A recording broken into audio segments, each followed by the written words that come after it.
모두 자리에서 일어나시겠습니다. 아버지께 참되게 예배하는 자들은 영과 진리로 예배할 때가 오나니 곧 이때라. 아버지께서는 자기에게 이렇게 예배하는 자들을 찾으시느니라. 하나님은 영이시니 예배하는 자가 영과 진리로 예배할지니라. 아멘.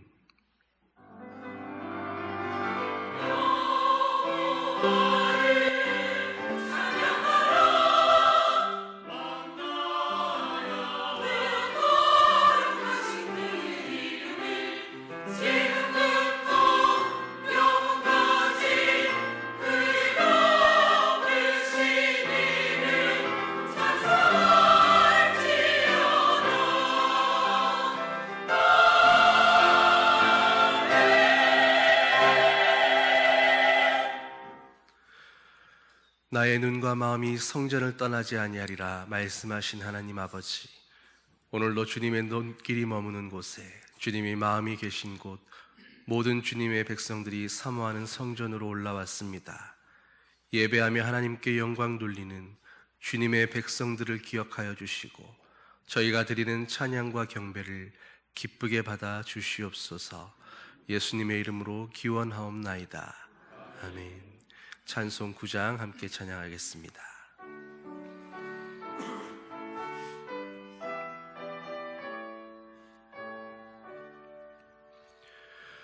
하늘에 가득 찬 영광의 하나님, 온 땅에 충만한 존귀하신 하나님, 생명과 빛으로 지혜와 권능으로 언제나 우리를 지키시는 하나님, 성부와 성자와 성령 삼위의 하나님, 우리 예배를 받아주시옵소서.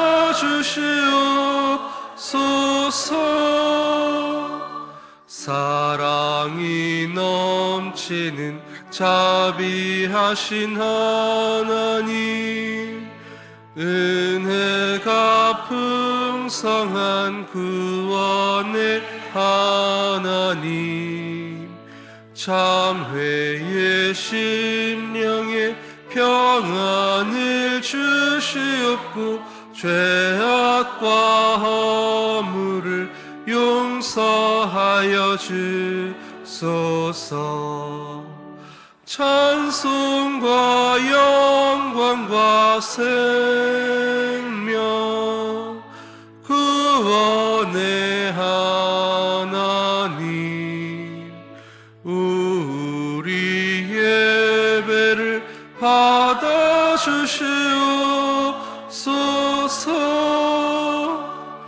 연약한 심령을 굳게 세워주시고 우둔한 마음을 지혜롭게 하시고 주의 뜻 받들어 참되게 살아가며 주 말씀 따라서 용감하게 하소서. 권능과 지혜와 사랑 은혜의 하나님, 우리 예배를 받아주시옵소서.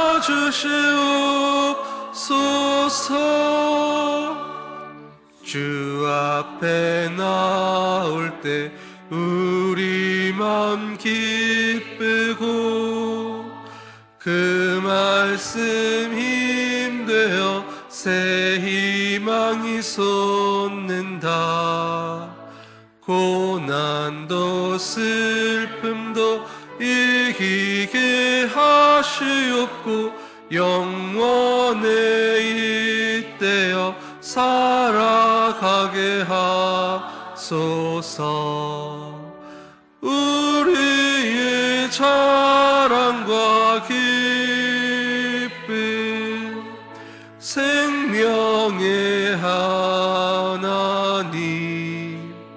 우리 예배를 받아주시옵소서.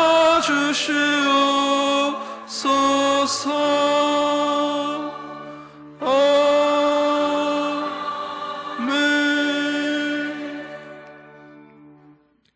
사도신경으로 우리의 신앙을 고백하겠습니다. 나는 전능하신 아버지 하나님, 천지의 창조주를 믿습니다. 나는 그의 유일하신 아들 우리 주 예수 그리스도를 믿습니다. 그는 성령으로 잉태되어 동정녀 마리아에게서 나시고 본디오 빌라도에게 고난을 받아 못 박혀 죽으시고 장사된 지 사흘 만에 죽은 자 가운데서 다시 살아나셨으며 하늘에 오르시어 전능하신 아버지 하나님 우편에 앉아 계시다가 거기로부터 살아있는 자와 죽은 자를 심판하러 오십니다. 나는 성령을 믿으며 거룩한 공교회와 성도의 교제와 죄를 용서받는 것과 몸의 부활과 영생을 믿습니다. 아멘. 자리에 앉으셔서 교동문 104번 종교개혁주일 말씀 함께 교독하겠습니다. 나의 힘이신 여호와여, 내가 주를 사랑하나이다.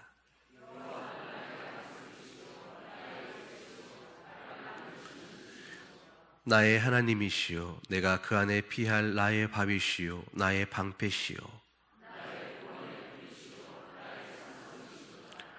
예수께서 이르시되 오히려 하나님의 말씀을 듣고 지키는 자가 복이 있느니라 하시니라. 이 복음은 모든 믿는 자에게 구원을 주시는 하나님의 능력이 됨이라.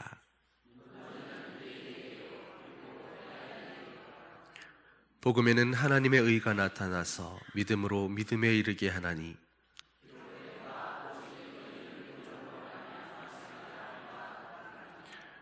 너희가 내 말에 거하면 참으로 내 제자가 되고 우리 주 예수 그리스도로 말미암아 우리에게 승리를 주시는 하나님께 감사하노니,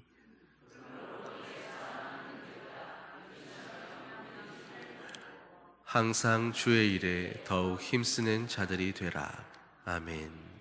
찬송 585장 찬양하겠습니다.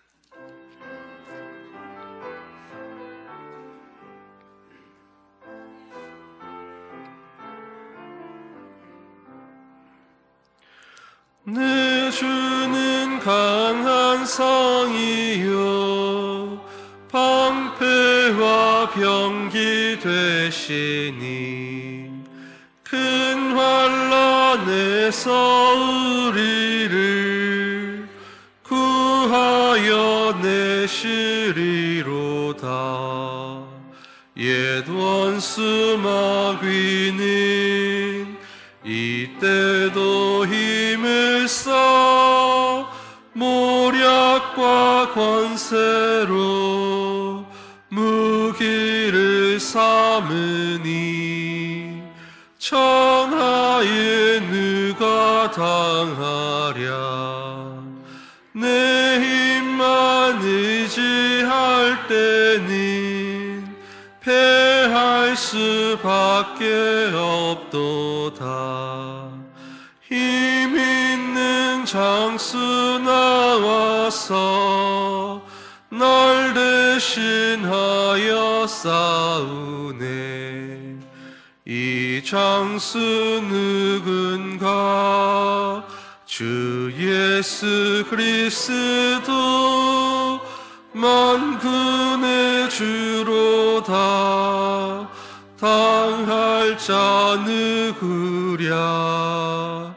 반드시 이기리로다.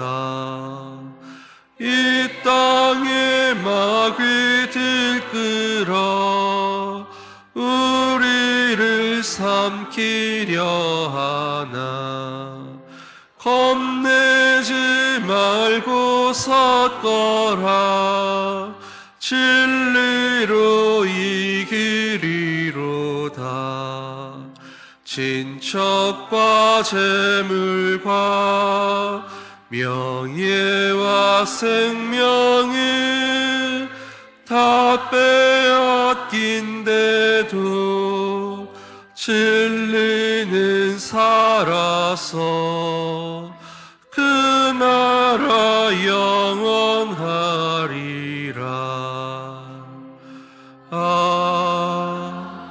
아멘.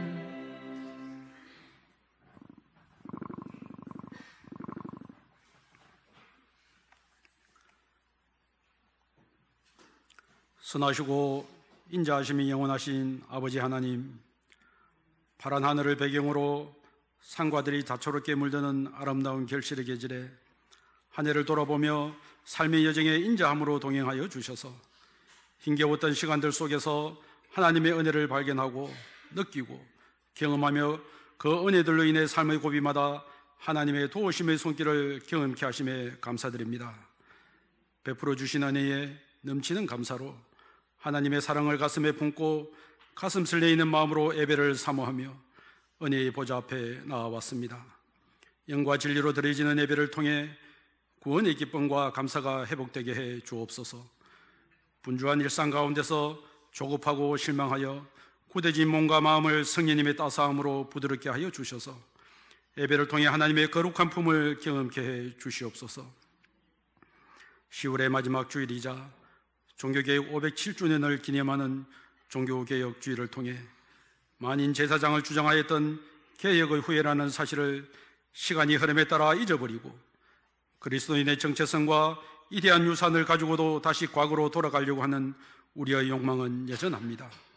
좀 더 편하게, 좀 더 안락하게 살면서 종교적 축복도 누리고 싶은 우리의 이기심이 개혁되게 하셔서 먼저 나부터 개혁이 되게 하시고 더 나은 종교, 교회의 더 큰 영향력을 확대하기 위한 개선운동이 아니라 본질을 회복하기 위한 뼈아픈 자기 반성에서 출발했음을 기억하므로 남의 잘못을 고치려는 운동이 아니라 자신을 바로 세우기 위한 몸부림이었고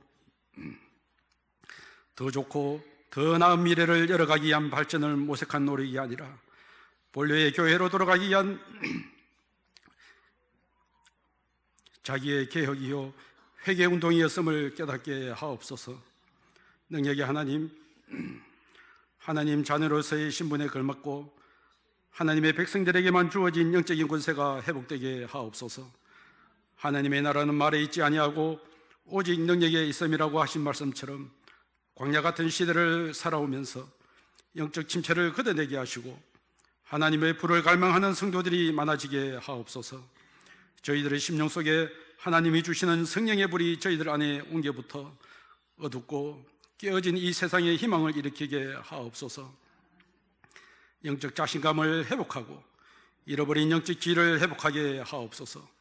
그리하여 교회를 교회되게, 목회자를 목회자되게, 성도를 성도되게 하여 주시옵소서. 우리 자녀와 다음 세대의 바른 신앙과 기독교적 가치관과 세계관을 개성할 수 있도록 도와주옵소서. 지금 이 나라는 포괄적 차별금지법을 제정함으로 성적 지향과 사상의 다양성을 인정하고 그동안 사회적 합의의 건전한 비판으로 여겨져 왔던 종교의 영역에서 이단을 비판하지 못하므로 모든 국민의 표현의 자유를 심각하게 침해하는 악법을 막을 수 있도록 도와주시옵소서. 하나님이 세우신 창조 질서에 반한 악법들이 사라지게 하옵시고 하나님의 다음 세대가 말씀을 기준 삼아 올바른 성경적 가치관에 따른 성연리를 정립할 수 있도록 이 땅 대한민국의 어두운 면이 떠나가고 성경적 진리가 세워가게 하여 주시옵소서.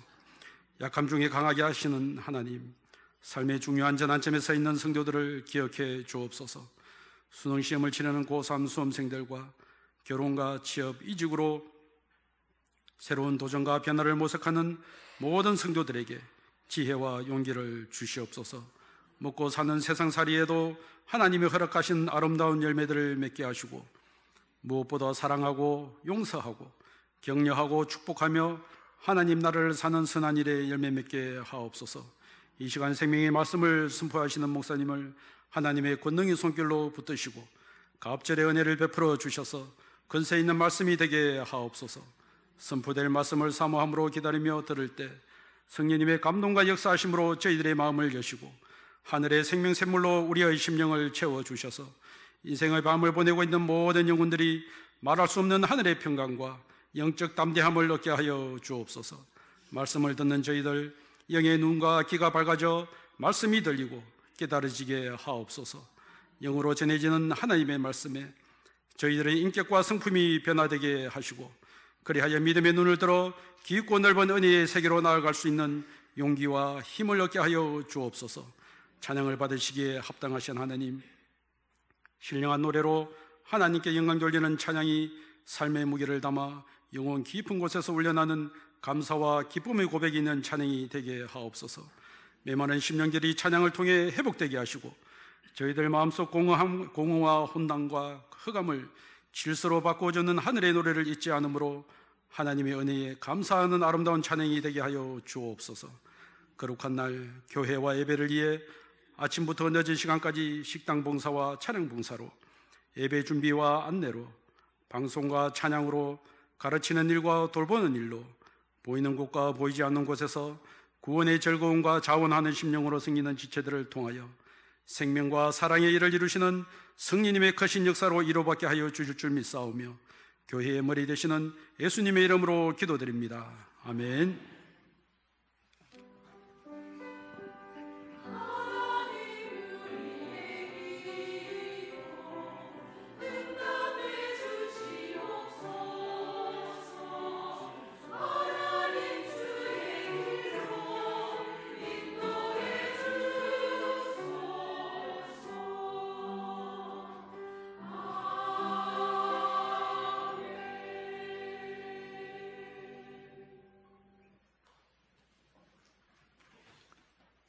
참 잘 오셨습니다. 주님의 사랑으로 사랑합니다. 우리 교회 처음 오신 여러분 진심으로 환영합니다. 새 가족으로 등록하시고 마련된 환영의 자리에 오셔서 친교를 나눠주시기를 바랍니다. 교회 소식을 전하겠습니다. 오늘은 종교개혁 기념 주일입니다. 마리아 여전도의 헌신예배가 11월 3일 오후 예배 시에 있습니다. 담임목사 청빙위원회 모임이 10월 30일 수요 예배 마친 후 두유 친교실에서 있습니다. 당회가 다음 주일 2부 예배 외 목양실에서 있습니다. 11월 점심 식사 봉사는 식사 준비는 루디아 여전도에, 주방 봉사는 바울 선교에서 섬기겠습니다. 대입 수능생을 위해 기도를 해주시기 바랍니다. 수능일은 11월 14일이며 우리 교회는 6명의 대입 수용생이 있습니다. 최은경 권사님 부친이 장례를 감사로 점심 식사를 제공하셨습니다. 고 황금순 집사님께서 24일 별세하여 장례식을 은혜 가운데 마쳤습니다. 상조의 회비를 상조의 회계 박영기 권사님께 납부해 주시기를 바랍니다. 성기 읽기 릴레이가 1149독째 진행 중입니다. 교회 소식을 마치겠습니다.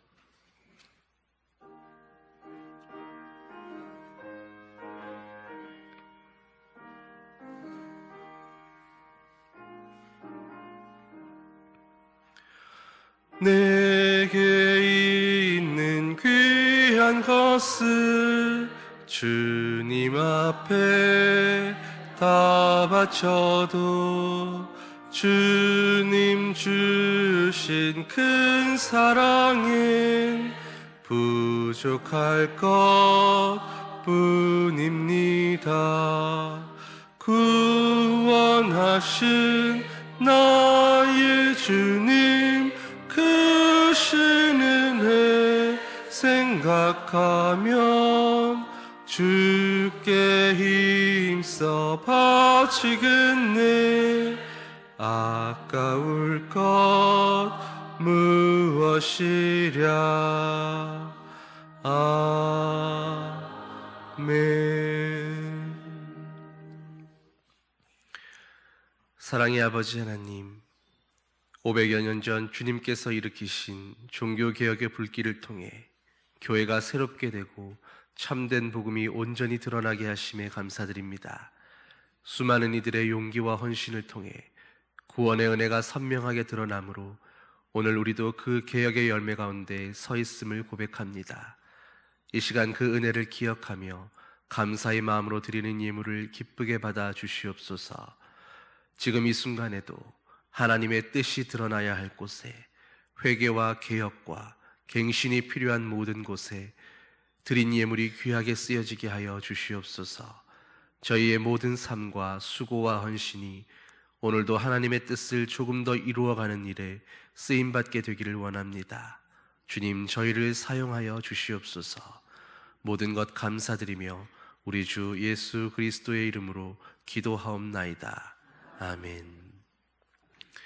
오늘 우리에게 주시는 하나님의 말씀은 로마서 1장 16절과 17절 말씀입니다. 신약 성경 239면 로마서 1장 16절과 17절 말씀, 한 목소리로 합독하겠습니다. 내가 복음을 부끄러워하지 아니하노니 이 복음은 모든 믿는 자에게 구원을 주시는 하나님의 능력이 됨이라. 먼저는 유대인에게요 그리고 헬라인에게로다. 복음에는 하나님의 의가 나타나서 믿음으로 믿음에 이르게 하나니 기록된 바 오직 의인은 믿음으로 말미암아 살리라 함과 같으니라. 아멘.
여러분 기억나십니까?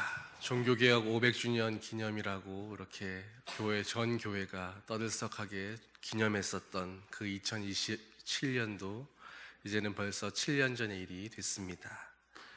그러니까 올해는 루터가 비텐베르크 성 그 교회의 95개조 반박문을 게시했던 그 1517년에서 이제는 500년하고도 7년이 더 지난 그런 셈이 됩니다.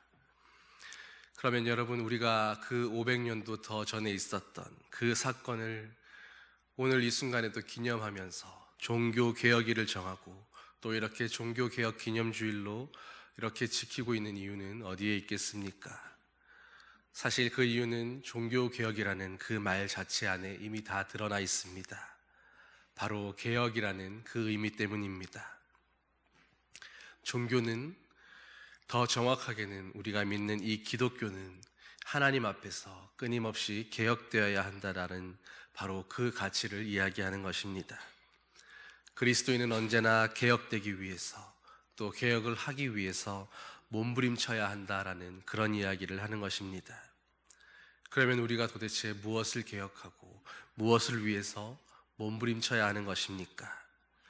오늘은 마틴 루터에 의해서 본격적으로 시작됐던 그 종교개혁 사건을 통해서 그리스도인에게 개혁이라는 것이 과연 어떤 것인지를 우리가 함께 고민하고 은혜를 나누어 보는 그런 시간을 가지려고 합니다.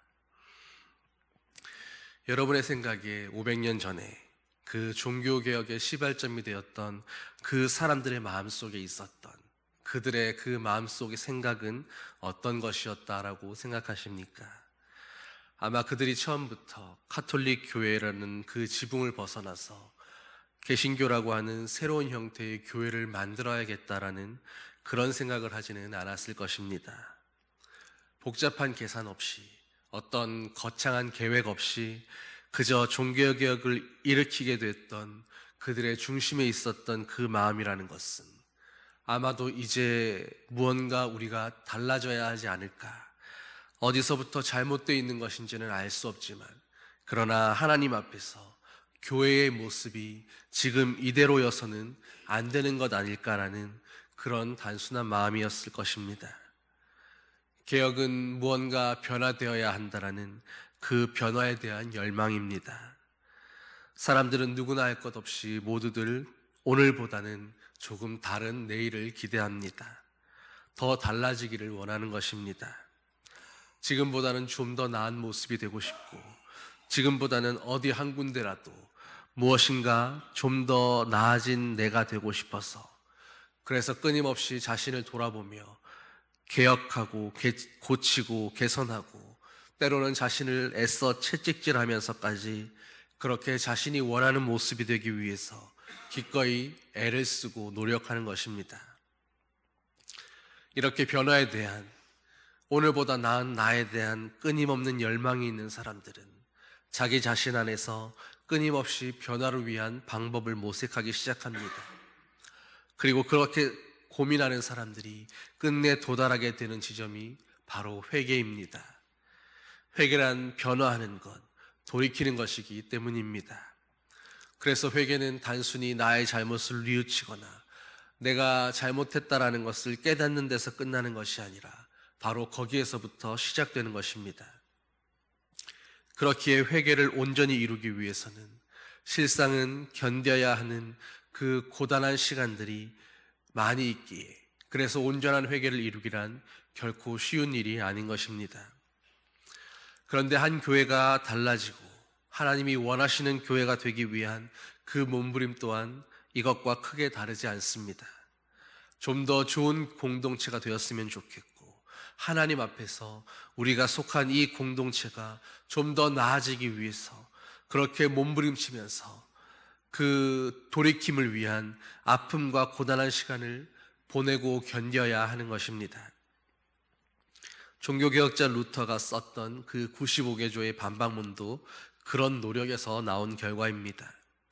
새로운 종교, 지금의 개신교를 만들어 보자라고 한 것이 아니라 처음 시작은 그저 지금 우리가 이 모습 이대로는 아니지 않는가 하는 그 변화에 대한 열망과 필요성에서의 나타났던 표현입니다.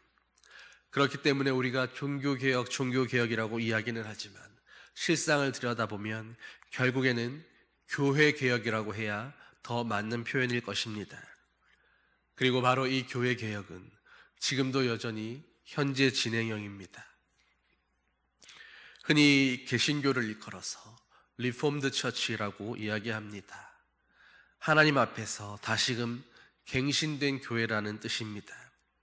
그런데 중요한 것은 여기 앞에 있는 리라고 하는 단어의 의미처럼 교회는 한 번 새롭게 정립된 것으로 끝나는 것이 아니라 끊임없이 다시 계속해서 반복적으로 시대와 상황과 그리고 그 시대를 살아가는 그 사람들과 그들의 공동체에 맞게 예수 그리스도 안에 있는 복음의 생명력을 가지고 끊임없이 반복해서 개혁되고 개혁되어야 한다라는 바로 그런 의미를 담고 있는 것입니다.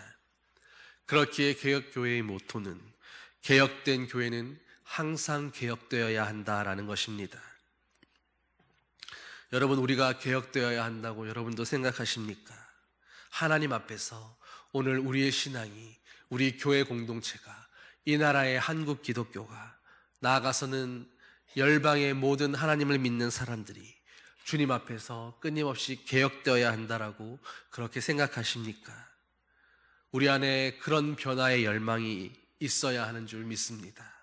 오늘도 우리는 그리스도를 닮아가고 있는 그 여정 가운데 있는 존재이들이기에 오늘보다 내일은 한 걸음 더 예수 그리스도를 닮아가기를 원하고 좀 더 그리스도의 십자가에 더 가까이 다가가기를 원하는 그런 개혁을 향한 끊임없는 열망과 몸부림이 있어야 하는 것입니다.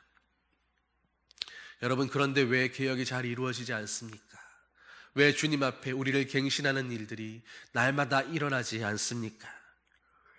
개혁이 아픈 것이기 때문에 그렇습니다. 정말로 하나님 앞에서 개혁되기를 원한다면 우리 공동체가, 우리가 주님 앞에서 뭔가 달라지기를 원한다면 우리는 먼저 하나님 앞에서 아플 자신이 있어야 합니다. 고난 없이는 영광도 없고 눈물로 씨를 뿌리지 않고는 귀한 곡식을 거둘 수도 없기 때문입니다. 하나님 앞에서 먼저 나를 드리지 않고서는, 내가 십자가에 못 박혀서 온전히 죽지 않고서는 얻을 수 없는 것이 바로 이 개혁이고 변화됨이기 때문입니다. 예수님은 우리의 개혁을 위해서, 우리의 변화됨을 위해서 먼저 십자가를 지시는 개혁을 시작하셨습니다. 예수님께서 십자가를 아프고 수치스럽게, 부끄럽고 처절하게 감당하지 않으셨다면 오늘 우리의 회개도 이루어질 수 없었습니다. 예수님께서 먼저 아프셨고 수치스러우셨으며 우리를 위해서 십자가에서 그렇게 죽으셨기에 오늘도 십자가 앞에 나아가서 개혁을 말하고 외치는 사람들은 개혁에 대한 그 부담감과 동시에 먼저 하나님 앞에서 우리의 연약함과 부족함을 안고 그 십자가를 끌어안고 괴로워해야 하는 것입니다. 여러분, 십자가를 부여잡고 오늘도 예수 그리스도로 온전히 이루어지지 않은 나의 연약한 모습을 붙들고 울고 계신 적이 있으셨습니까? 그래서 95교의 논제의 그 첫 번째 조항도 바로 진정한 회개란 무엇인가 하는 그 회개에 대한 이야기였습니다. 그 내용은 하나님은 바로 우리의 삶 전체가, 우리의 인생 전체가 회개라는 그 시간으로 채워지길 원한다라는 하나님의 그 바람을 이야기했습니다. 한 번의 회개가 아니라 지속적이고 온전한 회개를 이루며 살아가는 것, 날마다 주님 앞에 또다시 회개하고 또다시 돌이키며 예수 그리스도로 덧입혀질 때까지 그렇게 몸부림치며 하나님 앞에서 좀 더 거룩해지기 위하여 날마다 회개로 새 옷을 입는 그것을 이야기하고 있는 것입니다. 여러분, 루터가 왜 이렇게 고백할 수 있었을까요? 왜 회개에 대하여 이런 고백을 할 수 있었겠습니까? 종교개혁자 마틴 루터는 태생적으로 죄에 대해서는 아주 민감할 수밖에 없는 그런 어린 시절을 보냈습니다. 루터의 아버지는 말보다는 언제나 회초리로 그 아들을 다루었던 사람이었습니다. 그래서 그런 아버지 밑에 있던 루터는 언제나 하나님 아버지께서도 그 뜻을 거역했을 때, 주님 앞에 불순종했을 때에는 곧바로 벌을 내리시는 아주 무서운 하나님으로, 그런 존재로 느끼면서 그렇게 살았었습니다.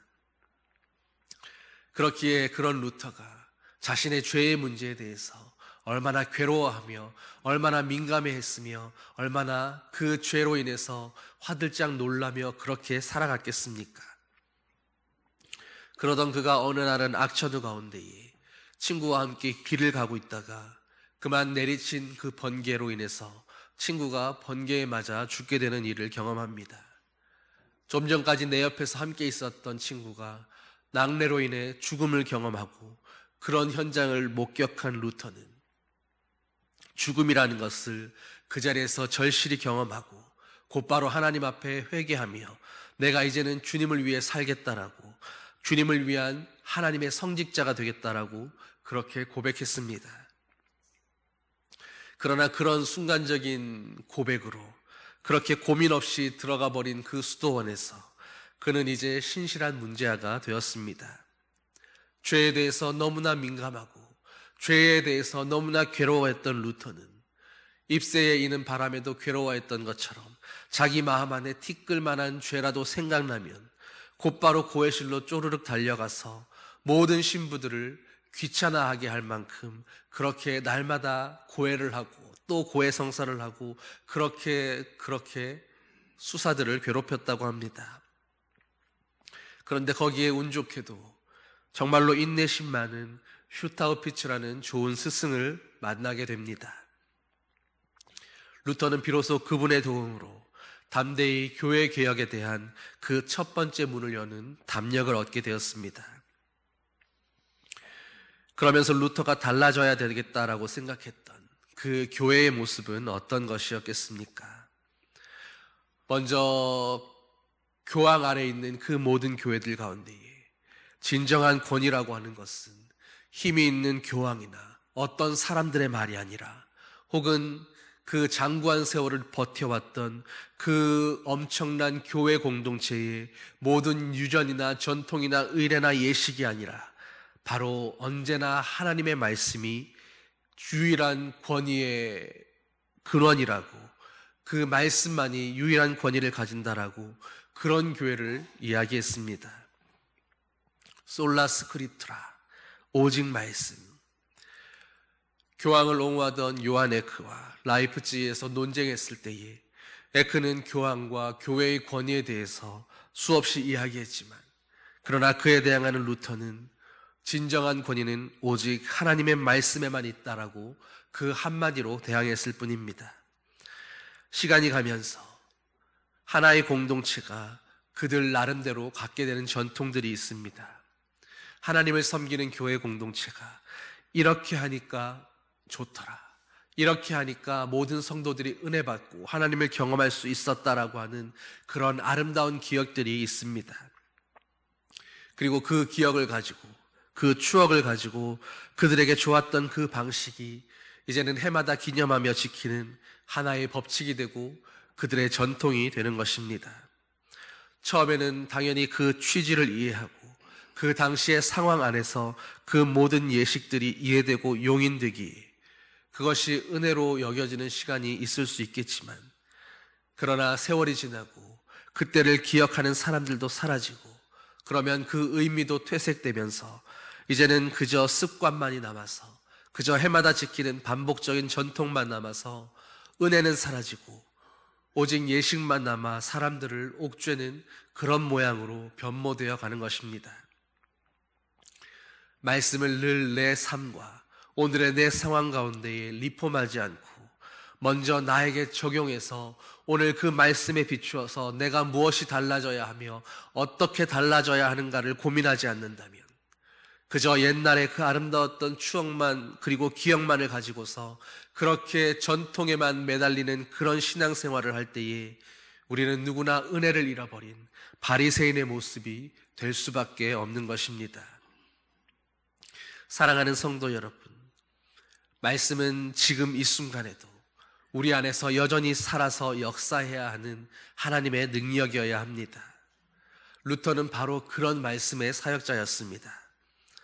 말씀의 지지가 없이는 우리의 인생은 한 발자국도 나갈 수가 없고 오늘도 도전할 수 있는 힘을 받을 수가 없습니다. 여러분, 우리의 인생길은 오직 이 말씀의 지지를 받아야 합니다. 목사의 격려나 혹은 교회 공동체의 축복보다도 오늘 기록되어 있는, 그러나 동시에 살아있는 지금 이 순간에 이 말씀의 지지를 받고 이 말씀으로 격려를 받을 때에 비로소 우리의 영혼은 잘되고 나아갈 수 있는 힘을 받을 수 있으며 고난이 와도 흔들리지 않을 수 있고 넘어져도 그 말씀 때문에, 그 말씀의 언약으로 인해서 또 견딜 수 있고 버텨낼 수 있고 그리고 주님 앞에 다시 무릎 꿇고 나아갈 수 있는 그 힘과 믿음이 생기는 것입니다. 여러분, 오늘도 살아계신 하나님의 말씀으로 내 인생이 도전받고 있으십니까? 오늘도 주님의 말씀은 여전히 살아서 우리의 심령 가운데에서 우리의 양심을 찌르고 가르고 있으십니까? 말씀이 가게 하는 길에는 두려움이 없습니다.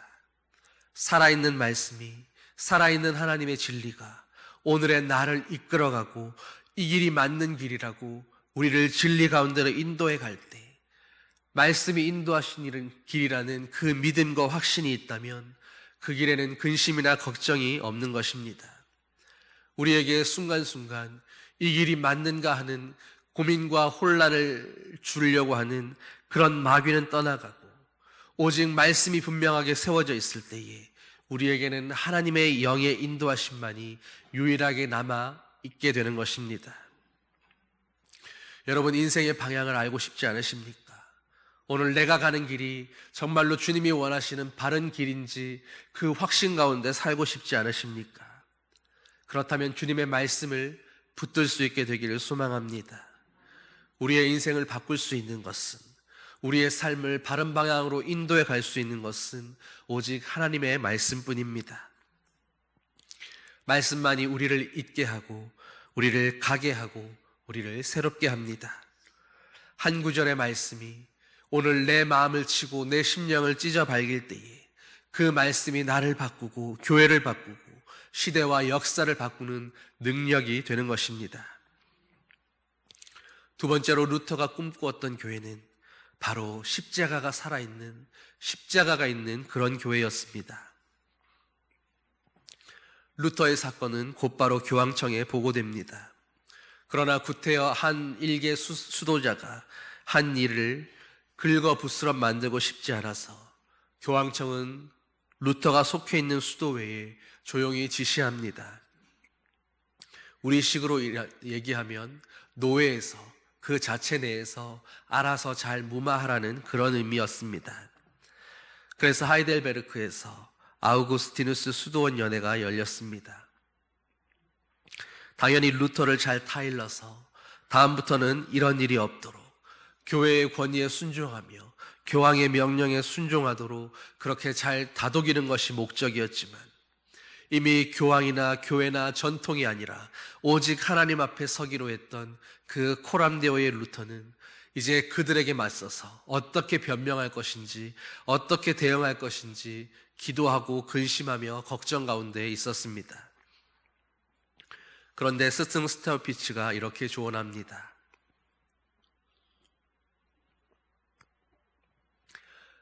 그들이 묻는 말에 대해서 네가 어떻게 대답할까를 고민하지 말고 지금 네 안에 있는 것이 무엇인지, 네가 말하고자 하는 그 진리가 무엇인지, 오직 그것을 어떻게 이야기할지를 고민해보라.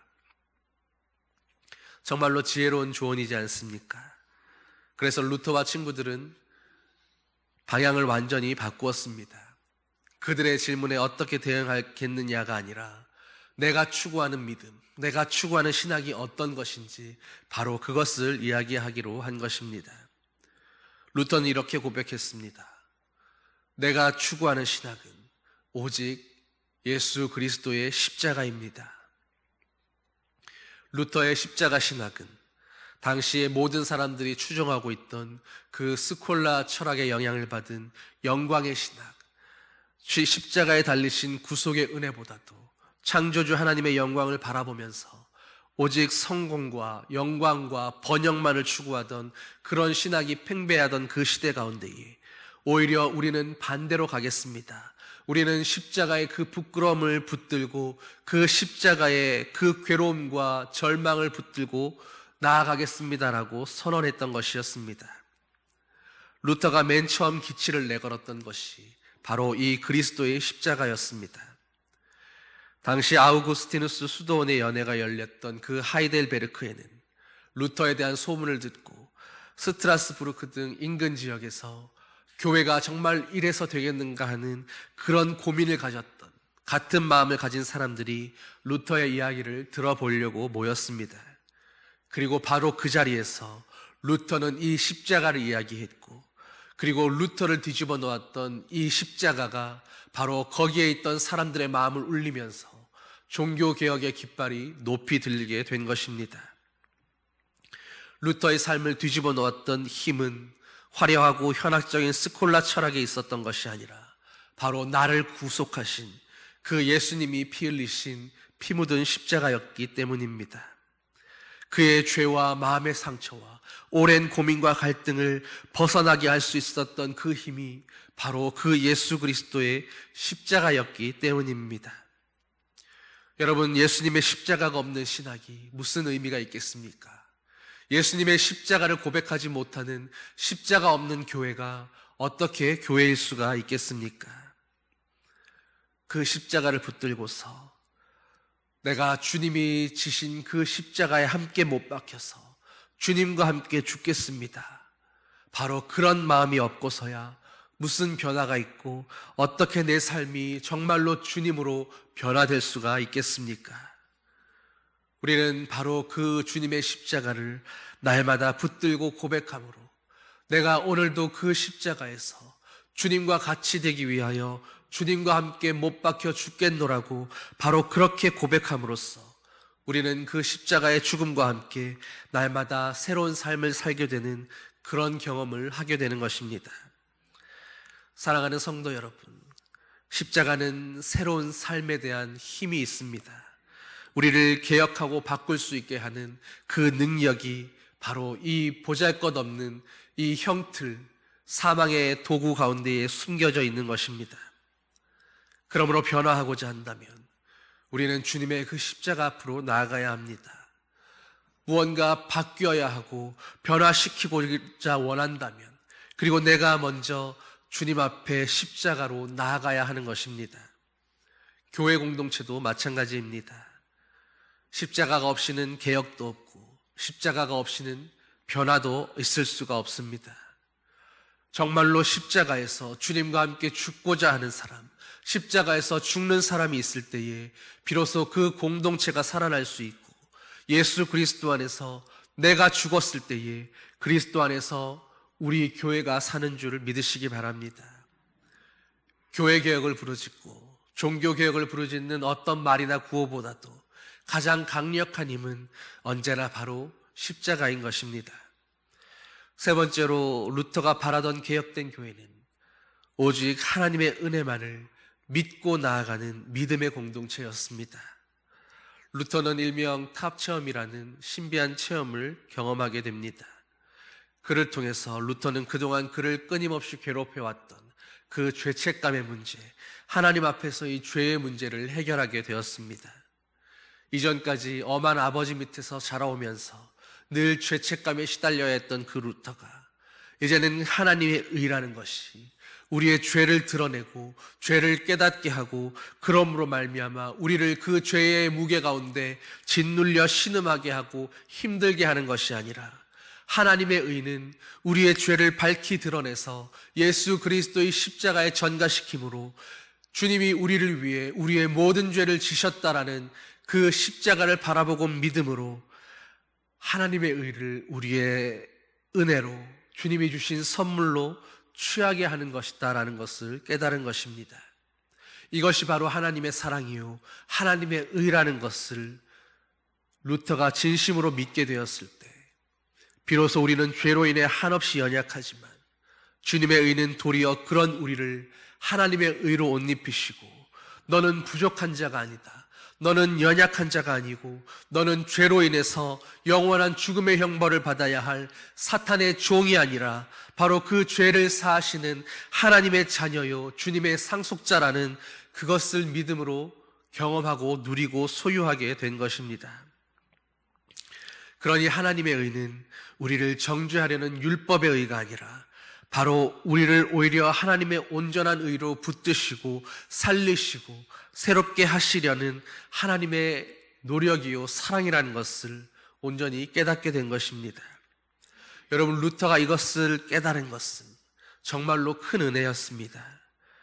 주님의 은혜가 죄로 신음하는 우리를 먼저 찾아와 주셨다는 것을, 그래서 그 사랑으로 우리를 덮으셨다는 것을, 그래서 그 은혜로 나를 고치시고 새롭게 하셔서 비로소 이 믿음의 길을 가게 하셨다는 것을 루터는 마침내 고백할 수 있었습니다. 그래서 이제는 더 이상의 고행도 자책도 죄책감도 그 어떤 행위도 필요 없고 오직 그분의 그 완전한 의에 대한 그 믿음만을 하나님께서 오늘 우리에게 요구하신다는 것을 깨닫게 되었고 그것을 선포하게 된 것입니다. 여러분, 이 루터의 그 깨달음 때문에, 이 이신칭의의 이 믿음 때문에 오늘 우리도 이 믿음을 고백함으로 주님의 영광의 보좌 가운데 주님의 자녀로 함께 앉을 수 있게 된 것입니다. 루터가 기독교 세계의 주목을 받고 이제 점점 더 유명해져서 독일의 영웅이 되어갈 때에 이제는 황제까지 나서서 그 루터에게 위협을 느끼며 그를 정죄하고자 보름스로 불렀습니다. 그곳으로 가게 될 때 많은 사람들이 거기로 가게 되면 죽게 될지도 모른다고 그를 말렸습니다. 그러나 보름스 성당 지붕에 마귀들이 들끓는다 할지라도 나는 가야 하겠다라고 그렇게 말하며 루터는 길을 떠납니다. 오늘 우리가 불렀던 그 찬양 가운데에 3절 가사 중에 이런 가사가 있습니다. 이 땅에 마귀들 끌어 우리를 삼키려 하나 겁내지 말고 섰거라 진리로 이기리로다. 보름스로 향하는 루터가 바로 이런 고백으로 그 길을 떠난 것입니다.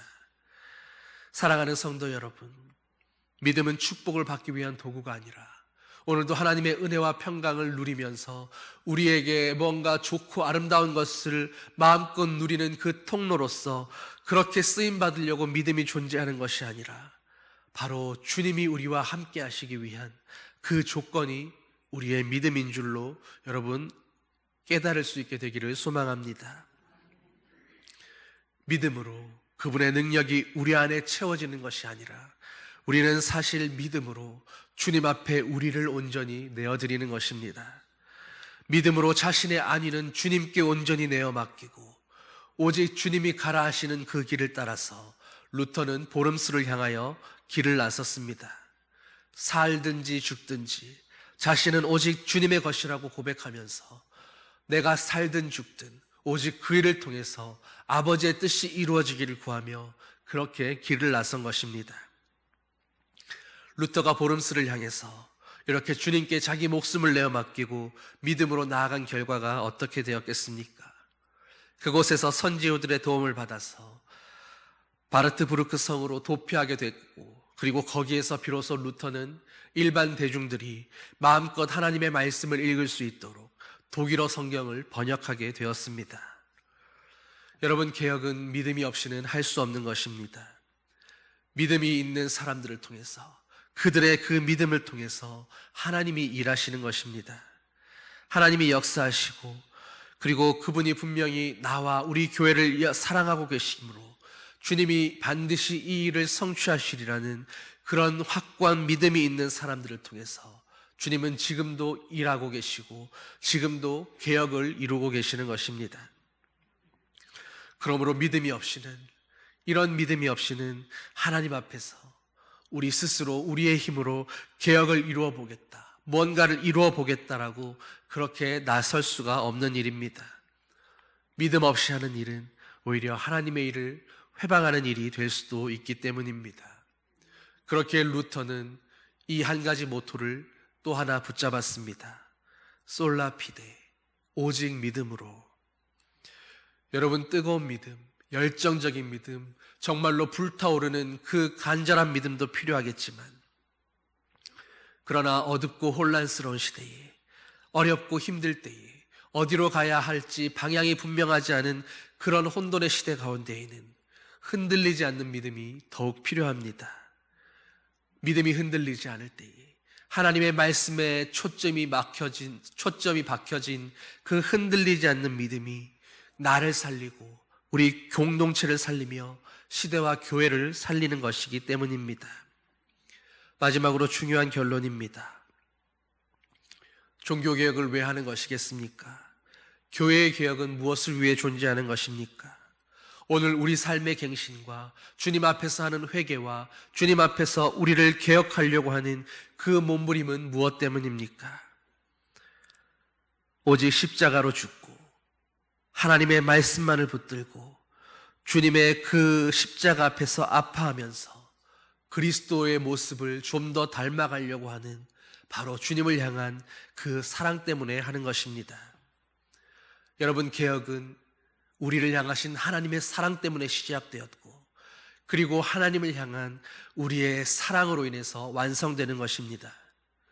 나를 위해 십자가에서 죽으신 그분의 사랑 때문에 그 사랑을 더 온전히 이루기 위해서 주님이 우리를 그 십자가로 값주고 사신 그 우리를 온전히 완성하고 싶어 하시는 하나님의 그 완성된 모습을 향하여 우리는 그 사랑을 이루기 위해서 오늘도 주님을 향한 사랑으로, 믿음으로 그 십자가를 향하여 달려가는 것입니다. 그렇게 우리가 믿음의 싸움을 다하고 세상의 악한 것들과 대항하며 그렇게 우리가 달려가야 할 길을 다 했을 때에 그 끝에 보석처럼 남아있는 한 가지가 있어야 하는데, 바로 그것이 십자가로 나를 구속하신 그 주님의 사랑이어야 합니다. 그래야 오직 하나님께 영광이 되는 싸움을 싸울 수 있고, 날마다 나를 새롭게 하심으로 나를 개혁하고 계시는 그 주님 앞에서 우리가 비로소 주님의 온전한 기쁨이 될 수 있는 것입니다. 주님의 그 사랑이 우리에게 회개할 수 있는 마음을 주시고 나를 변화시켜 가도록, 그리고 나를 오늘도 주님의 은혜 앞에 내 고집과 오만을 내려놓을 수 있도록 나를 내려놓게 하시는 것입니다. 주님이 원하시는 선택, 주님이 원하시는 결단을 억지로 힘들게 해내는 것이 아니라 바로 그 사랑에 취해서 정말로 온전한 기쁨으로 해낼 수 있도록 그렇게 우리의 마음과 생각을 그 사랑 가운데 지켜주시는 것입니다. 하나님의 이 은혜는 바로 사랑으로 오는 것입니다. 그 사랑은 모든 두려움을 이기게 하고 모든 변화를 넉넉히 견디게 합니다. 여러분, 오늘 그 사랑이 부족해서 오늘 내가 더 사랑하지 못하는 것들이 있다고 느끼십니까? 오늘 그 십자가의 은혜가 부족해서 내 안에서 여전히 해결되지 않은 그 상처의 쓰라림이 여전히 더 커 보이고 아파 보이십니까? 그렇다면 그것은 내 안에 여전히 그 그리스도의 십자가 사랑이 아직도 그것을 감당할 만큼 충분히 채워지지 못했기 때문인 줄 믿으시기 바랍니다. 주님의 사랑은 그 상처를 감당하지 못할 만큼 연약하고 힘없고 작은 것이 아닙니다. 모든 것을 감당하게 하시고 사랑할 수 없던 것들을 사랑할 수 있게 하시며 오늘 치유되지 않았던 그 상처조차도 온전히 회복시키고 치유하시는 그것이 바로 십자가의 주님의 사랑입니다. 바로 그 큰 사랑으로 오늘도 내 안에 더 채워지도록, 내 안에 채워지다 못해서 내 안에서 흘러 넘쳐서 나를 거쳐 우리 공동체로, 우리 가족으로 이 나라와 이 민족을 그 사랑으로 채워지게 해주시도록 날마다 주님 앞에 그 사랑을 위하여 간구하고 부르짖어야 하는 것입니다. 그 사랑으로 채워져야 우리도 주님을 사랑할 수 있고, 그리고 비로소 참된 개혁이 시작될 수 있는 것입니다. 주님을 향해서 또 이웃들을 향해서 오늘 하나님의 은혜의 증거, 개혁의 증거가 있다면 그것은 바로 나인 줄 믿습니다. 누군가를 향해서 그들이 개혁의 대상이라고, 갱신받아야 할 그런 대상이라고 지적하고 손가락질하기 전에 바로 내가 그 개혁의 증거가 되어야 합니다. 그렇게 내가 먼저 변하고 우리 교회가 먼저 변할 수 있을 때에 비로소 우리의 가정도 교회도 이 나라와 민족과 열방도 그렇게 그리스도의 사랑 안에서 변화되고 개혁되기 시작하는 것입니다. 이 모든 변화와 개혁이 바로 나로부터, 나의 변화로부터 시작됨을 믿고 오늘 우리 모두가 그리스도의 사랑으로 채워져서 이 시대의 참된 개혁자들로 그렇게 살아갈 수 있게 되기를 예수님의 이름으로 간절히 축원합니다. 기도하시겠습니다. 아버지 하나님, 500년 전에 그 종교개혁의 은혜로 말미암아 오늘 그 열매로 우리가 이 자리 가운데 이렇게 있는 줄 고백합니다.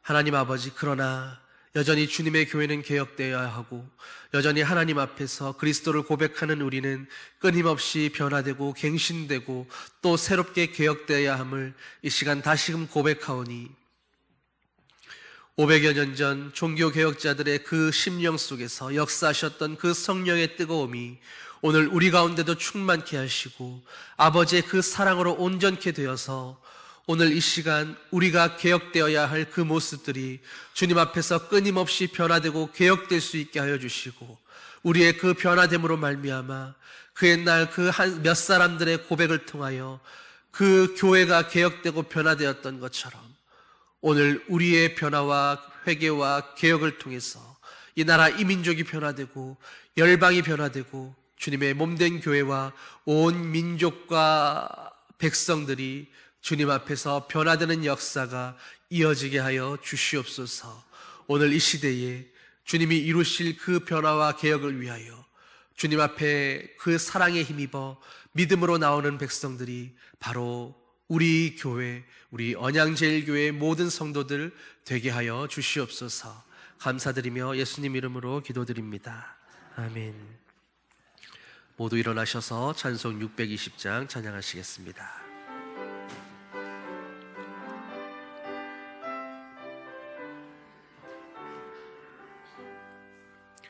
여기에 모인 우리 주의 은총 받은 자여라.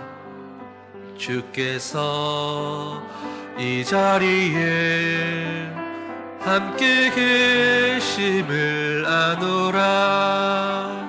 언제나 주님만을 찬양하며 따라가리니 시험을 당할 때도 함께 계심을 믿노라. 이 믿음 더욱 굳으라. 주가 지켜주신다. 어두운 밤에도 주의 밝은 빛 인도하여 주신다. 주님이 뜻하신 일 헤아리기 어렵더라도 언제나 주 뜻 안에 내가 있음을 아노라. 사랑과 말씀들은 나를 더욱 새롭게 하니 때로는 넘어져도 최후 승리를 믿노라. 이 믿음 더욱 굳으라. 주가 지켜주신다. 어두운 밤에도 주의 밝은 빛 인도하여 주신다. 여기에 모인 우리 사랑받는 주의 자녀라. 주께서 뜻하신 바 우리 통해 펼치신다. 고통과 슬픔 중에 더욱 주님 의지하오니 어려움 이겨내고 주님 더욱 찬양하라. 이 믿음 더욱 굳세라. 주가 지켜주신다. 어두운 밤에도 주의 밝은 빛 인도하여 주신.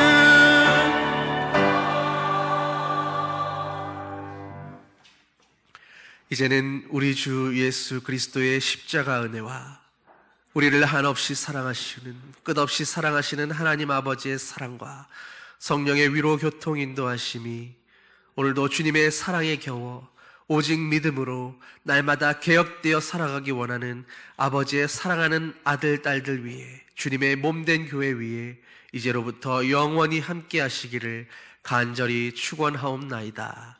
아멘.